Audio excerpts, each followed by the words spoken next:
Jadi, jadi selanjutnya sahabat saya dan guru saya Pak Anang, beliau cukup lama di wilayah penghalalan gitu ya, dan beliau tim percepatan halal di Kementerian Pariwisata sebelumnya.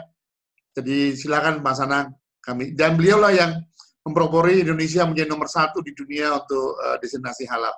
Silakan Pak Anang. Baik.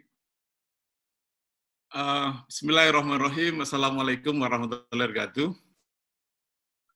Alhamdulillahirrahmanirrahim. Kita bersyukur hari ini Pak Irfan, terima kasih. Pak Yono, Pak Alex. Ini saya perhatikan Pak Tendi karena wellness program tambah montok aja nih. Baik Pak Fahmi dan teman-teman yang saya nggak bisa sebutkan satu persatu, mohon izin saya sharing karena memang saya pernah mendapat tugas menjadi ketua tim percepatan pengembangan pariwisata halal. Waktu itu posisi saya sebagai staf ahli menteri di Kemenpar dengan Pak Arif Yahya, dan pernah sekali 2 kali saya mendampingi beliau ke BP Batam. Jadi saya agak familiar dengan BP Batam. Baik, saya memprovokasi judulnya adalah Halal Tourism for Wonderful People. Artinya ada keyakinan bahwa kalau kita mengembangkan halal tourism itu secara down to earth gitu ya, nyata gitu, bahwa itu akan meningkatkan kualitas hidup manusia, terutama adalah local people. Di slide berikutnya, pada kesempatan ini saya hanya akan berbicara 3 poin. Next slide. Ya. Yang pertama adalah perspectives, issues, and trends. Kenapa saya memulai berbicara dengan ini? Karena memang tadi yang disampaikan oleh Pak Tendi, Pak Irfan betul sebenarnya materi yang disampaikan Pak Irfan juga hampir nanti agak mirip dengan materi yang saya akan sampaikan juga. Seringkali kalau saya tidak memulai dengan perspektif, issues, dan tren itu menjadi tidak semangat. Bahkan kadang-kadang terjadilah misleading, sehingga mulailah kita diskusinya terminologi, padahal terminologi itu penting, tetapi ada yang lebih penting, esensinya apa? Apakah halal tourism, apakah Muslim friendly, apakah family friendly tourism, itu very complicated. Dan saya sudah melakukan beberapa kajian dan nanti saya bisa sharing, diperlukan. Next slide, kita bersyukur bahwa akhirnya ada payung hukum yang lebih besar, yaitu Perpres. Jadi Perpres 28 ini dikeluarkan tanggal 7 Februari kemarin tentang KNEKS. Jadi KNEKS ini adalah pengejawantahan atau dulu namanya KNKS, Komite Nasional Ekonomi Syariah, sekarang menjadi Komite Nasional Ekonomi dan Keuangan Syariah. Mas Yono nanti bisa cerita banyak. Nah, kenapa saya bilang bersyukur? Karena memang waktu itu diskusi kita tentang legal standing. Pada saat kita berbicara legal standing, loh rujukannya apa? Nah, kita bersyukur ternyata di KNEKS ini yang dipimpin langsung oleh Presiden, kemudian ketua hariannya adalah Kiai Ma'ruf, Wakil Presiden, dan ini dikeroyok oleh lebih dari 10 kementerian lembaga. Jadi ini kita sekarang firm, kita nggak bisa lagi ragu-ragu untuk berbicara tentang pengembangan pariwisata halal. Nah, di slide berikutnya, ini yang ingin saya sampaikan, bahwa di dalam Perpres tadi disebutkan bahwa ruang lingkup ekonomi dan keuangan syariah itu clear. Nomor 1 adalah pengembangan industri produk halal. Ini nyambung nih dengan Pak Alex tadi. Pengembangan produk pariwisata halal seperti apa, end-to-end-nya nanti seperti apa. Saya senang dengan presentasi Pak Alex. Meskipun dia sebenarnya dari umur lebih senior dari saya, tapi kalau rambut saya lebih senior Pak Alex. Baik, jadi ini rujukan Perpres. Ini kuat, jadi Pak Alex juga nggak perlu ragu-ragu sebenarnya di dalam nomenklaturnya dikatakan saja adalah halal, pariwisata halal misalnya. Karena berbeda banget nanti pada saat kita berbicara religi ya. Next slide. Nah, kemudian ini yang menarik adalah dijadikanlah ini menjadi strategi utama. Jadi KNEKS itu sedang berproses sekarang, tetapi ini saya mendapatkan satu informasi bahwa rujukan utama strategi yang dilakukan adalah clear bahwa halal food, makanan dan minuman itu menjadi strategi utama untuk pencapaian mata rantai dari KNEKS. Kemudian Muslim friendly travel atau disebutnya pariwisata halal. Kemudian Islamic finance, ini Mas Yono nanti yang akan cerita. Media and recreation, media dan rekreasi halal.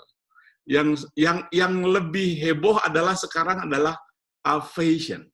Jadi ini beberapa klaster yang sebenarnya mau tidak mau bersinggungan dengan pariwisata halal nanti ke depan. Oke, next. Next, klik lagi. Nah, jadi Bapak Ibu, karena saya guru, saya dosen, saya senang baca jurnal. Nah, ada jurnal yang menarik, yang seringkali tadi Mas Irfan mengatakan terjadi kadang-kadang itu misleading ya. Apakah ini halal tourism, apakah Muslim friendly dan seterusnya. Jadi ini ada satu jurnal yang saya baca bahwa menggunakan terminologi Islamik dan halal seolah-olah adalah maknanya sama, itu tidak tepat loh. Gitu. Dia katakan gitu. It would be better, akan lebih bagus kalau berbicara halal itu adalah a brand name yang terkait dengan industri. Makanya ini cocok tadi. Pada saat industri kita mau kembangkan, industri pariwisata kita kembangkan, ya memang kita salah satunya adalah berbicara halal tourism. Jangan dicampur adukan dengan terminologi Islamik. Jadi ini jelas bahwa penggunaan Islamic dan halal as if they have the similar meaning is inappropriate, adalah sangat tidak tepat. Kemudian saya sendiri mencoba memahami paradigma suasana batin semua orang, dan akhirnya saya membuat satu perspektif bahwa halal tourism itu adalah a set of an extended services, adalah seperangkat layanan tambahan. Layanan tambahan apa? Layanan tambahan terkait dengan amenity, attraction, dan accessibility. Ujungnya apa? Adalah untuk memenuhi dan memberikan pengalaman yang sebaik-baiknya bagi Muslim travelers. Sebenarnya this is a business gitu. This is industry. Nothing to do dengan religious perspective. Itu yang kadang-kadang kita mix up ya. Di luar sana, wah ini macam-macam gitu. Jadi sekali lagi bahwa extended services. Tourism itu rohnya adalah di amenities, attraction, dan accessibility. Pada saat ini kita bisa memformulasikan dengan baik di extended services tadi yang dikatakan oleh Pak Irfan, bagaimana kita bisa memenuhi kebutuhan-kebutuhan pada saat melakukan ibadah misalnya ya. 5 kali sholat 5 waktu dan seterusnya, wudunya benar, makanannya benar, dan seterusnya. Next. Nah, ini masih terkait dengan bisnis. Ini juga ada satu jurnal yang menarik, bahwa dikatakan Muslims are the fastest growing consumer segment in the world. Pertumbuhannya memang luar biasa. Apapun bisnisnya, siapapun perusahaannya, company-nya, if they are not considering how to serve them, mereka ada kehilangan kesempatan bisnis yang luar biasa. Jadi ini sayang banget. Jadi ini bagi saya ini adalah moment of truth. Sebenarnya we take it or we leave it. Kita akan dibantai, mohon maaf bahasanya, oleh Malaysia yang pertumbuhan wisatawan halalnya sangat luar biasa. Bahkan sekarang mohon maaf Singapura itu dia promosinya tentang halal tourism. Kalau kita berbicara Bangkok, dia bilang halal resort, di mana-mana halal resort. Apa yang dia lakukan tadi? Extended services terhadap amenities terutama. Nah, itu yang kalau kita compare kepada negara lain, apalagi di Tokyo, Mas Irfan tadi katakan bahwa mereka selalu mengatakan this is a Muslim friendly tours. Ini padahal saya dengan Pak Tendi itu sangat sering didatangi oleh beberapa negara. Dia tanya bagaimana mengembangkan pariwisata halal. Termasuk kemarin dari Jepang juga datang ke kita. Malah mereka lari dengan kencang. Next.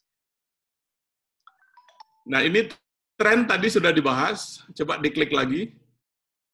Nah, Bapak Ibu, oke. Bapak Ibu, teman-teman yang sangat saya hormati, halal travel itu luar biasa loh. Jadi 2017 ada tembus 117 billion US dollars, atau kalau kita rupiahkan 2.500 triliun. Ini 2020 it is predicted menjadi 3.800 triliun. Luar biasa. Ini kontribusinya luar biasa. Tapi kalau kita lihat ke bawah, lihat Islamic Finance memberikan dampak yang sangat luar biasa. Halal food, tadi Mas Dedi katakan kasus di Australia, itu tembus angka 1.863 billion US dollars. This is very powerful gitu. Apakah kita akan menjadi penonton? Ya mari kita menjadi penonton yang baik gitu. Tapi we have to be playmakers. Itu yang sebenarnya harapannya, karena semua orang tahu bahwa kita punya potensi yang luar biasa, tapi apalah artinya potensi kan? Next. Nah, ini juga tadi sebenarnya sekilas sudah dibahas oleh Pak Irfan. Kita yakin, Pak, bahwa 2026 itu akan ada 230 juta Muslim travelers.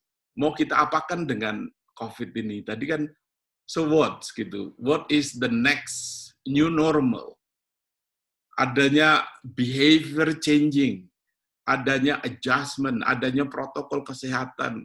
Ya tadi dikatakan halal itu sebenarnya kita sudah tahu pasti menyangkut kepada safety, hygiene, sanitation, everything is there.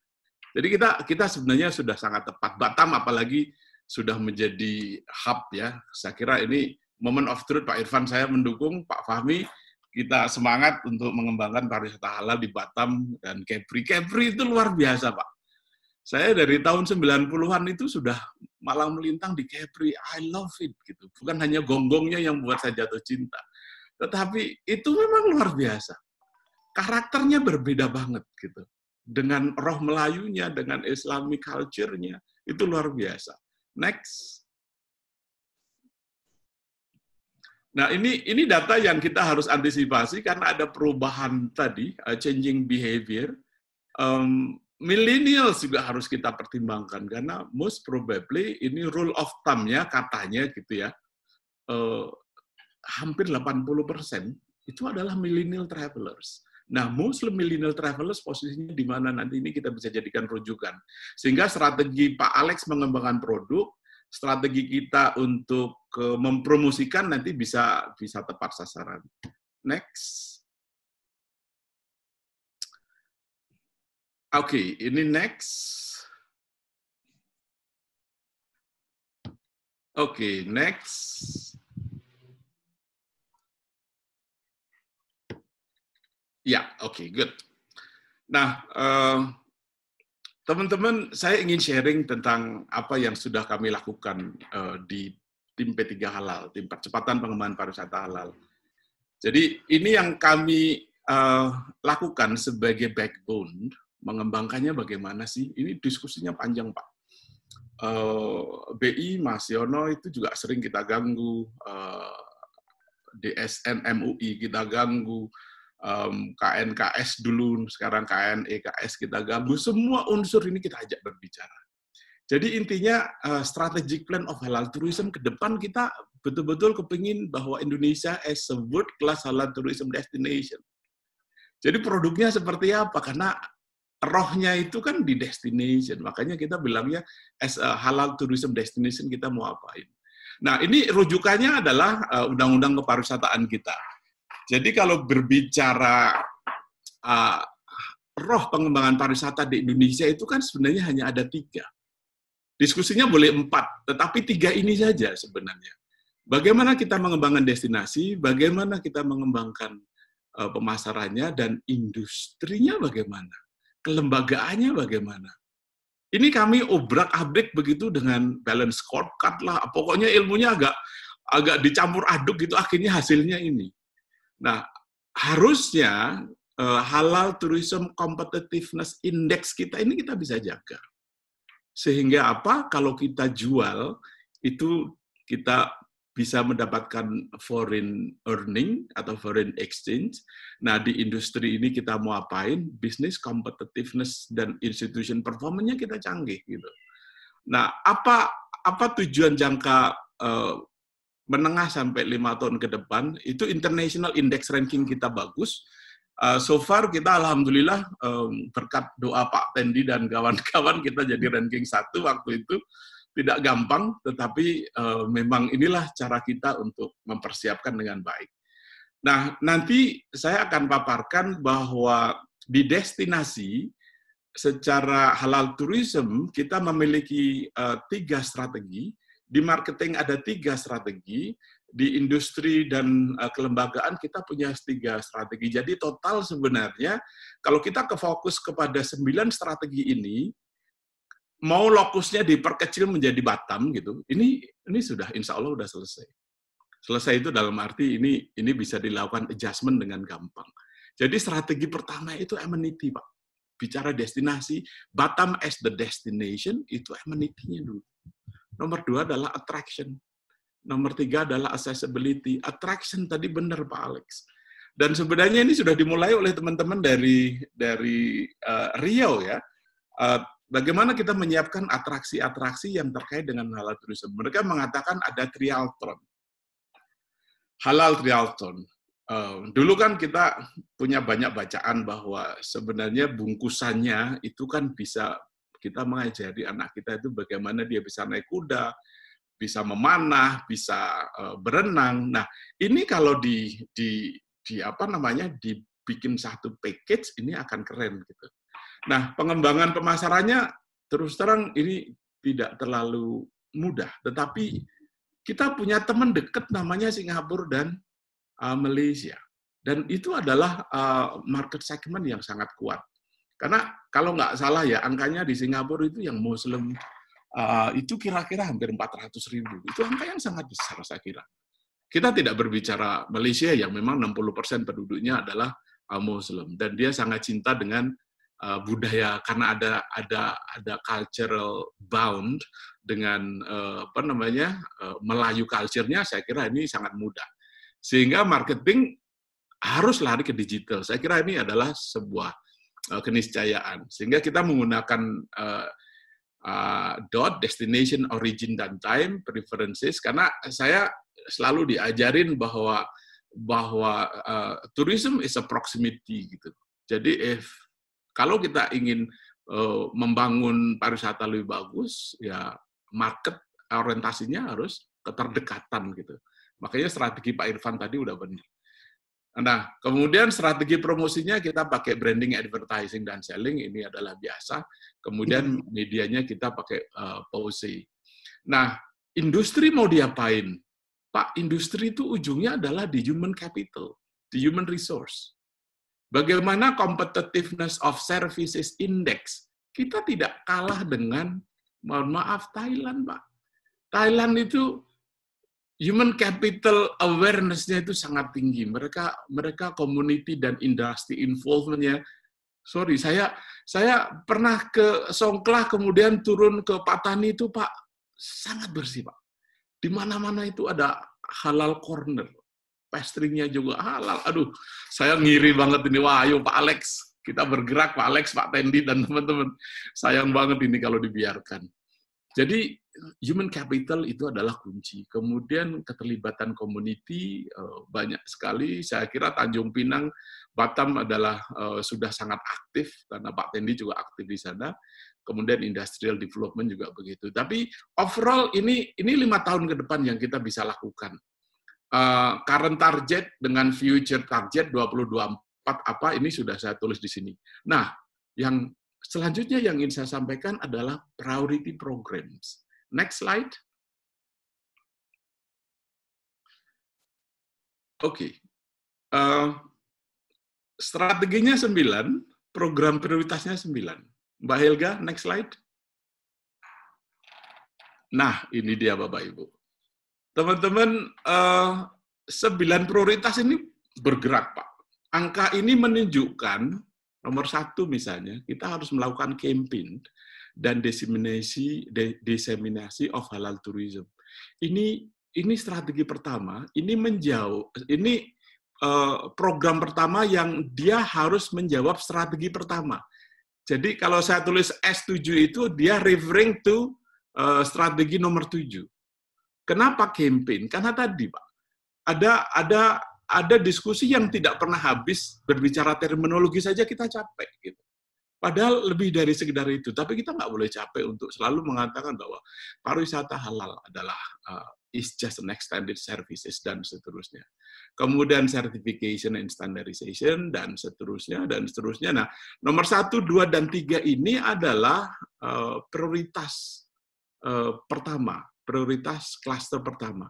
Nomor 4 dan nomor 5 ini adalah prioritas klaster kedua, yang namanya research lah dan seterusnya. Nah, kemudian 6, 7, 8, 9 ini adalah program prioritas yang klaster ketiga. Nah, Bapak Ibu, kalau kita cermati dari 9 prioritas ini, kenapa dalam diskusi kami itu halal tourism regulation itu kami taruh di nomor 9. Karena pada akhirnya gitu ya, this is business, Pak. This is really industry gitu. Jadi apakah penting regulasi dari pemerintah? Penting. Tetapi apakah kemudian kita harus berdebat terlalu lama dengan legislatif lah dan seterusnya yang capek-capek membahasannya, regulasi yang tidak pernah selesai. Padahal saya juga dengan teman-teman sudah menyiapkan. Tapi ini penting, tetapi oke deh, go ahead gitu maksud saya. Contoh adalah pada saat kita berbicara food certification, food halal certification, itu gontok-gontokannya lama, Pak. Ini punyanya siapa ini? MUI kah? Gitu kan. Kemudian tiba-tiba Kementerian Agama melahirkan lagu Badan. Nah, sekarang dikembalikan kepada MUI. Capek, Pak. Apakah kemudian MUI Batam juga akan mengeluarkan? Nah, terserah saja. Diatur saja. Tapi yang jelas adalah, this is to reconfirm bahwa turis itu perlu gitu, perlu yang namanya halal certification. Jadi ini sebenarnya yang nomor 7 dan nomor 8 saya sudah siapkan, Pak. E-books-nya juga ada, tinggal saya kirim. Muslim Visitor Guide sudah ada. Kemudian halal tourism package attraction sudah ada. Sudah ada itu adalah dalam bentuk model dan contoh. Sehingga teman-teman di Batam dengan mudah, industri, mau travel agent-nya dan seterusnya itu bisa melakukan adaptasi terhadap itu. Kami sudah lakukan itu. Nah, Renstra pun kami juga sudah siapkan, bahkan kami sebenarnya sudah menyiapkan panduan pengembangan sertifikasi halal untuk destinasi, khusus untuk destinasi. Dan jika diperlukan kita bisa sharing. Oke, next. Urgensinya apa? Ini kayaknya slide terakhir, Pak Tendi. Next. Jadi, urgensinya halal tourism itu apa? Nomor 1 menurut saya adalah bagaimana kita bisa menyajikan quality of product and services yang basisnya adalah tadi 3A. Amenity, attraction, dan accessibility. Saya kira Batam bisa meng-highlight ini. Saya kira ini tidak gampang, tetapi semua unsur harus kita ajak berbicara. Bahwa ini relevan dengan apa yang disampaikan Pak Alex, bahwa kita tidak hanya sekarang jatuh cinta terhadap yang namanya numbers, tetapi kita jatuh cinta dengan yang namanya fulus atau spending, atau yang namanya quality. Quality kan sebenarnya ralinya ke spending. Karena kalau Batam adalah length of stay-nya hanya 2 hari, itu saya kira kurang asik deh, Pak. Jadi kalau length of stay-nya Batam itu bisa 4-5 hari, berarti quality of spending-nya pasti naik, gitu kan? Itu mungkin Pak Irfan belum pernah ke Snake River. Saya sudah pernah ke Snake River, Pak, di Tanjung Pinang. Cantik, Pak. Itu jadi kita belok-belok itu naik pongpong itu di kanan kiri itu hutan bakau, terus kemudian ketemunya kayak pagoda-pagoda yang zaman dahulu kala. Itu keren sekali, Pak. Nah, ini adalah banyak hal yang saya kira Kepri Batam dengan Keprinya bisa kembangkan ya. Tetapi sekali lagi, Pak, quality of product and services. Produk orientasi saya mungkin jelas adalah kepada destinasi. services, saya ingatkan bahwa inilah pentingnya bagaimana human resource itu kita nomor satukan. Nah, urgensi yang kedua adalah encouraging global standard and certification. Tadi Bapak bilang GMTI dan seterusnya. Saya dengan Pak Tendi involved Pak di GMT Pak, di Global Muslim Travel Index. Bahkan waktu itu kami dapat arahan dari Menteri, coba kita bikin gaya Indonesia. Makanya kita bikin IMTI namanya Pak. Indonesia Muslim Travel Index. Ini siap Pak, tinggal diklik IMTI ini sudah bisa menjadi standar. Mungkin Pak Alex kalau masih mendengarkan, ini IMTI ini bisa menjadi rujukan Pak, tinggal Bapak kasih sampul saja, ini bisa menjadi panduan Indonesia Muslim Travel Index yang standar dan sertifikasi gaya Indonesia of halal tourism itu seperti apa. Nah, yang ketiga adalah leveraging inbound Muslim travelers. Kenapa saya katakan inbound Muslim travelers? Ya, kalau domestik ya oke deh gitu ya. Artinya adalah sebuah keniscayaan. Karena 275 juta, kalau angka ini masih benar ya, 275 juta perjalanan wisatawan domestik itu kan saya yakinin 70-78%-nya itu adalah Muslim. Apakah mereka tidak perlu 3A? Ini sangat perlu, Pak. Tetapi sekarang kalau kita ingin state earning kita naik, mau tidak mau adalah inbound yang kita akan garap. Nah, ini makanya Pak Alex, saya kira perlu strategi ini nanti dengan BP Batam kita rumuskan kembali seperti apa sebenarnya inbound Muslim travelers ini kita bisa grab masuk ke Batam dan Kepri. Nah, kemudian yang keempat adalah developing human capital. Pak, capital itu jelas ya. Human capital is stock of knowledge, stock of skill, and stock of attitude. Ini nggak gampang. Tetapi saya agak yakin karena sebenarnya orang Indonesia itu naturally masih kayak Pak Tendi yang gampang senyum, ramah gitu ya. Kemana-mana, Assalamualaikum. Kita kalau kemana-mana juga disapa karena, you Indonesian. Orang Indonesia ya, iya. Saya selalu confident, Pak. Mengembangkan human capital, tapi jangan lupa. Banyak sekali sertifikasi, misalnya adalah sertifikasi juru masak. Sertifikasi juru masak halal. Itu banyak. Bapak tinggal nyebrang ke tetangga itu, di Crescent Rating yang di Singapura itu, dia punya banyak sekali sertifikasi of halal tourism for human capital. Atau kita panggil, itu teman kita juga, kok. Kita panggil datang ke Batam, melakukan sertifikasi terhadap travel agent-nya.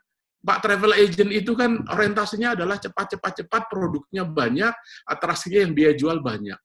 Nah, kalau konteks halal tourism, halal travel, kan dia harus menyusun itinerary-nya ini adalah waktunya sholat, dia sholat. Gitu. Mau dijamak, ya boleh, karena memang dibolehkan. Tetapi jangan sampai di jamaknya semuanya ngumpul di Isya time, gitu kan. Itu kan nanti Pak Tendi, kiai saya ini marah nanti, gitu kan.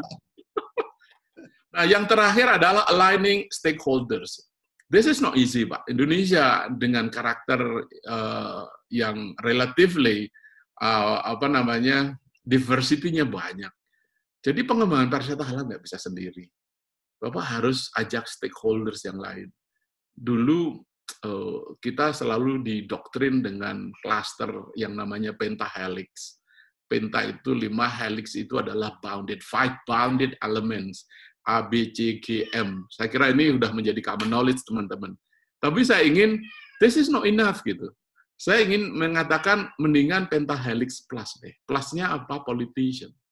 Karena, atau mungkin ini kita bisa kasih nama hexahelix. Jadi, aligning stakeholders, bagaimana mereka engage, mereka bersatu. Saya kira BP Batam bisa ini. BP Batam itu memiliki strategic role players lah bahasa saya ya. Karena memang harus ada yang menyatukan, Pak. Kalau yang menyatukan government beda, Pak. Tapi kalau tiba-tiba yang menyatukan community nggak bisa juga. Siapa? Business people nggak mungkin gitu. Makanya ini bagus sekali BP Batam. Saya mengapresiasi betul Pak Irfan. Ini kalau aligning stakeholders ini initiated oleh BB Batam. Bersama-sama kita membangun halal tourism, kita bangun quality of product and services-nya, kita bangun global standard and certification-nya, kemudian bagaimana promosi dan seterusnya supaya inbound travelers bisa masuk, dan bagaimana human capital-nya kita tata. Saya kira ini yang bisa saya sampaikan, Pak Tendi. Kita bisa tanya jawab setelah ini. Terima kasih. Terima kasih banyak. Saya senang sekali nih. Saya kangen juga nih kembali lagi sama-sama dengan Mas Anang. Teman-teman, ini pengalaman saya juga sebelum kita lanjutkan, bahwa yang dimulai dari Malang sudah mulai dari Malang, kota halalnya mereka lakukan. Yang mereka lakukan pertama adalah pasar halal. Jadi mereka punya di setiap pasar umum, mereka punya halal corner.